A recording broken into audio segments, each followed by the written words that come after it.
Okay, guys, appreciate you coming out. It's on to week 2, the Akron season. Got a chance to watch a lot of college football this weekend, and obviously watched that Ohio State game. I thought Akron played really well. Defensively, they present some issues. Their scheme is one that is a little bit different. Reminds me a little bit of when Jim Leonard was at Wisconsin. That kind of scheme. I know there's some connection there with the coordinator. Player-wise, they're stout up front. Defensively, inside, they're big. They're 300-plus pounds. And then 19, the Nunley kid, I think is active off the edge. Number 40, I think McCoy's his name, the linebacker. He's a good player. Very active. In the secondary, I think their DBs are pretty good. The safety, I think it's number 9, Lewis. He's an active player, a long, good-looking kid. And then Golden Nelson, number 3. I thought he showed up. The kid who I think is a kind of a ball hawk is 24, the nickelback. I believe his name is Lewis. So they have what I thought very active defense. They gave Ohio State, you look at the score and say, well, they didn't give them they gave them some problems up front, what they were doing defensively. So we're going to have to really work hard to be able to move the ball. When you look at the offense, their quarterback, Finley, number 10, I thought he was doing some good things, and then he got injured. So I don't know what the status will be. Someone that we're very familiar with, Taj Bullock, who's a New Jersey kid, was playing in a 2-quarterback system. And then when he got hurt, Taj became the sole quarterback. I thought he did a good job. He's a very athletic guy that presents problems both running and throwing. So we're going to have our hands full there. I thought their tight end, 88. Can't remember his name. Newell, maybe. I thought he's a big kid and does some good things. And then number 4, I forget his name. Golden, maybe. You could see he's speed. He's their speed guy at the receiver position. And then the offensive line is big, 300-pound plus across the board. Now the center might not be, depending who plays, but the guards and the tackles are big. So, Joe Moorhead is an accomplished coach. Joe is, we've competed with Joe when he was at Connecticut, and then again at at Penn State when I was at Ohio State. He's an excellent coach. His teams are always well coached. They always have some wrinkles that you're not ready for. So I said already, defensively, schematically, they present some issues. Offensively, Joe's always going to have them prepared. So that's what we're up against, and we gotta take care of our business. Opening game, we learned a lot about our team. We're learning a lot about our team, and that's what early season's about. You figure out where you're good enough, where you're not, try to make some adjustments. I thought our guys, as I mentioned Thursday night, they chopped through the game. It wasn't smooth. They just kept chopping through it and ultimately, succeeded. Now we're headed on to the Akron season, and everything we got will be poured into this season and see where it leaves us. I mentioned it late in the press conference on Thursday, but I thought our student section was awesome. I thought it was a force.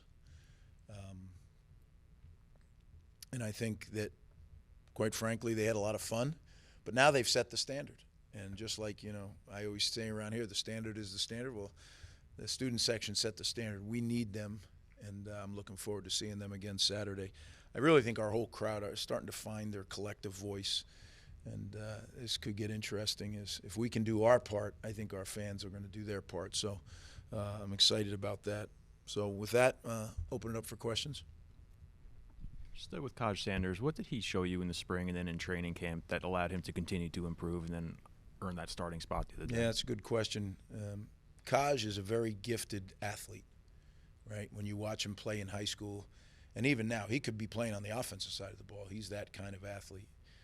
We think that safety's his best position, but he's fast, he's athletic, he's got instincts, and he's just got to learn.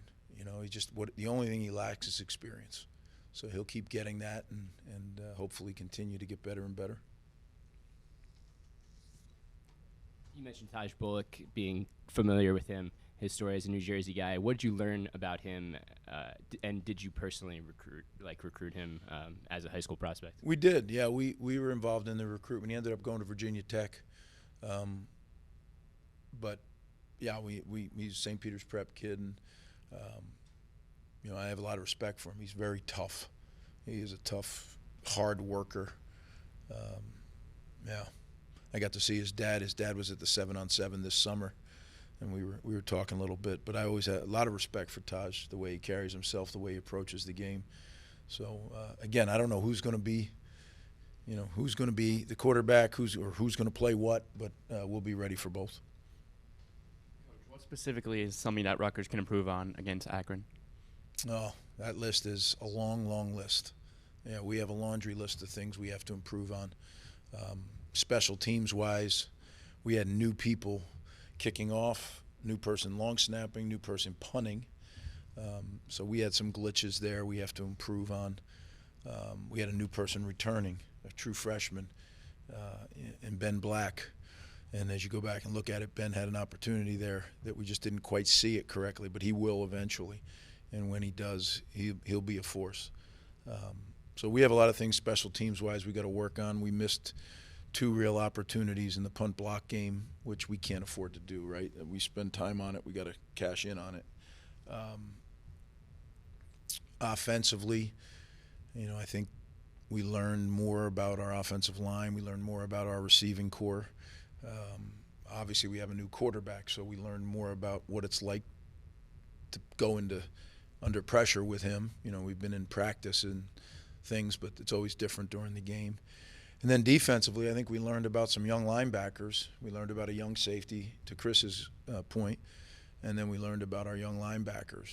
With both our starters down, DJ DeBomi stepped in, as well as Moses Walker and some others. Timmy Heinz-Peter stepped in there. Abram Wright stepped in there. So it was good to see that. Up front, you got a chance to see some young guys jump in there and play a little bit.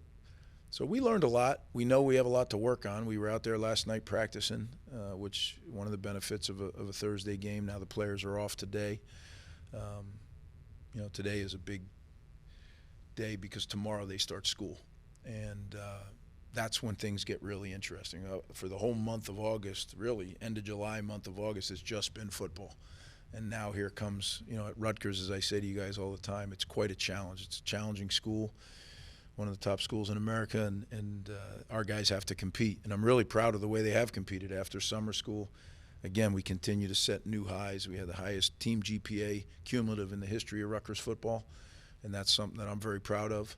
And we just got to keep going. And as we start classes now tomorrow, it's a whole new semester. It's just like football, right? You're only as good as your last play or your last class, and we got to make sure our guys understand that. You guys had 14 pressures against Howard, 1 sack. Are you concerned with the sack numbers, or is it a matter of continuing that level of pressure and turning those into sacks? Yeah, certainly concerned. That quarterback is as mobile as any quarterback we'll see in the Big Ten.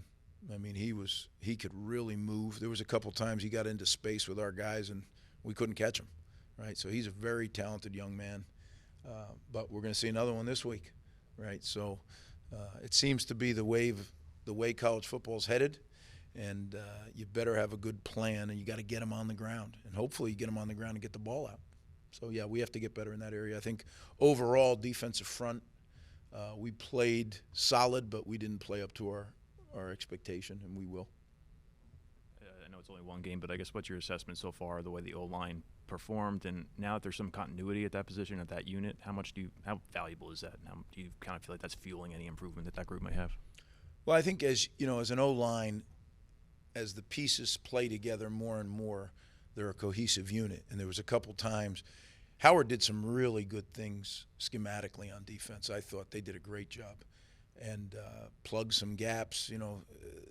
Some of the blitzes they showed one and came in other areas. So hats off to them. But I think our guys did a good job of picking up a lot of stuff.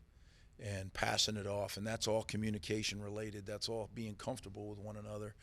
So now, can we keep getting better each and every week? That's going to be the key. And can you keep your group healthy? Can those 5 guys keep showing up each week? Because if they can, they really get into a groove as one.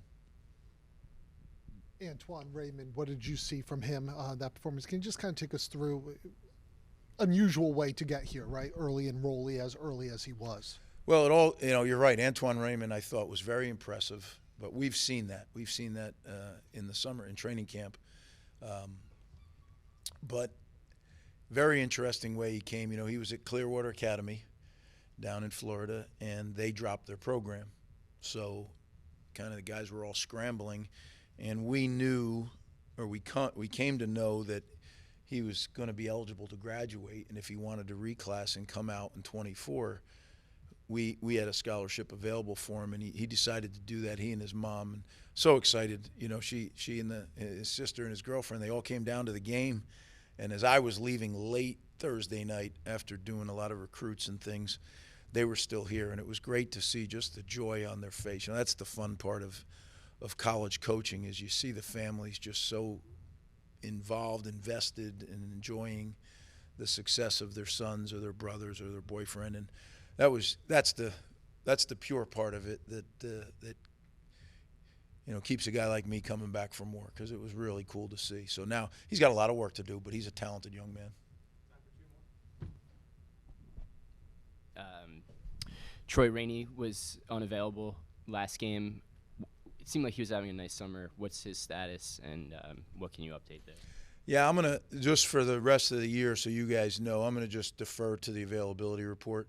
If there's a season-ending injury, I'll let you know, because I know that's something that you got to, is a timely deal. But other than that, I think the availability report kind of cleans it up for me, and it, again, it'll be a competitive disadvantage until we get into Big Ten play, because Akron's not required to do it, but we are 2 hours before kickoff. So I'm not complaining. I'm just saying that. So that's something that I'll lean into is our kind of way to communicate injuries and things. 2 quick ones on quarterback. I'll ask them separately so they don't get mucked up. What does it do for you when you have a quarterback that can complete? Ethan completed a majority of his passes. What does it do for you when you have a quarterback that is efficient, accurate in the passing game? How does that open up the offense? Well, I agree. I thought Ethan was efficient in his passing, and it makes you more confident to throw the football, for sure.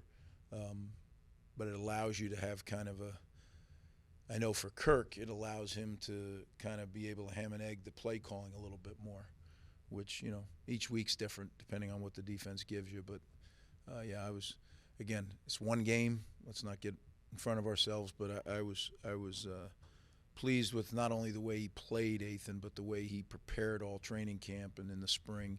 I think he's done a good job of coming in here as a newcomer and just kind of putting his head down and working.